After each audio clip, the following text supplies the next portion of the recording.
From the other barn I could just hear the lowing of the cows and the bleating of the goats who had finally been tucked in.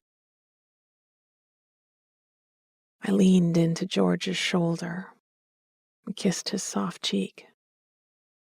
Come on, Georgie, nap time.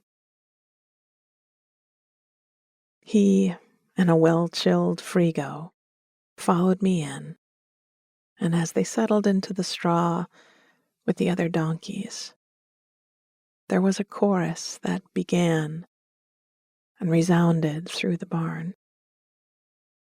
Each animal called out to hear the others. Was everyone inside? They seemed to be asking.